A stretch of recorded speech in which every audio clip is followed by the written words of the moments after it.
avant Purim, comme une halakha sur Purim, qui est écrit à la fin de la Megillat Esther. La Megillat Esther comporte 10 chapitres.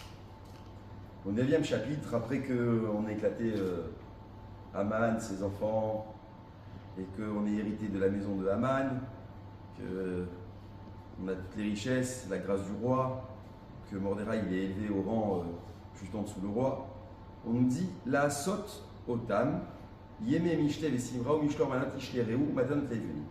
Ici nous avons dans ce pasuk-là les mitzvot liés à la journée de Purim. C'est quoi les mitzvot liés à la journée de Purim? C'est de faire un festin, joyeux bien sûr, mishlor manot, envoyer d'aimer un homme à son prochain, et matanot leveni, un don aux nécessiteux.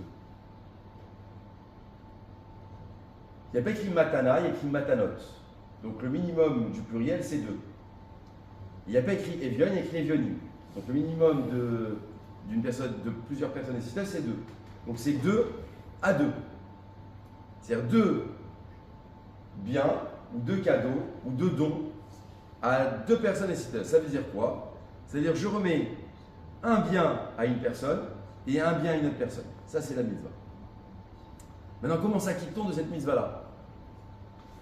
Cette année, je l'ai dit, on a de la chance, pour Hachem, ça se passe ici, le repas de Yasmin, et on est présent.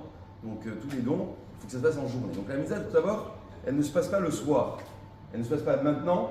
Si je donne maintenant, je n'ai pas fait la mitzvah. Elle se fait uniquement la journée de Purim. Pour quelle raison? Parce que le texte nous a dit, c'est un jour de joie, et on doit faire un festin et se réjouir. Et vu qu'eux n'ont pas la chance de pouvoir se réjouir, alors il faut qu'on leur donne les moyens de pouvoir se réjouir sur là et de faire un festin. Donc il faut contribuer à ce qu'ils puissent faire un festin d'eux-mêmes. Pour cela, il y a 2 façons. Soit j'offre des sous, donne de l'argent. Et le minimum, c'est au moins la valeur d'un repas. Au moins ça, au moins qu'ils puissent se nourrir, la valeur d'un repas. Et si maintenant, je vais faire la mise d'une autre façon, je peux également en offrant directement le michté. Soit je fais un repas, soit je lui offre des mets qui sont comestibles pour la journée de Purim. Donc j'ai 2 manières de l'atteindre. Soit la valeur d'un repas, soit des mets comestibles. Dans quel but? Pourquoi on nous demande de faire cette mitzvah-là? Je voudrais conclure par ces mots. Le jour de Purim, il n'y a personne qui peut être exclu de la joie de Purim.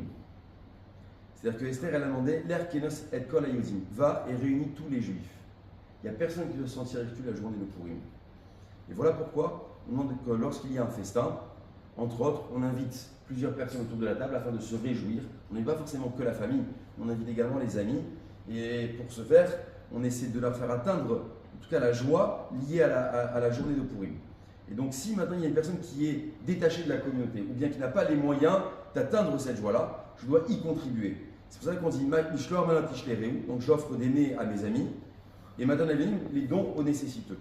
Cette mitzvah-là, elle doit se faire principalement et obligatoirement la journée de Purim. Donc si maintenant vous avez besoin de passer par la caisse de la synagogue, c'est très bien.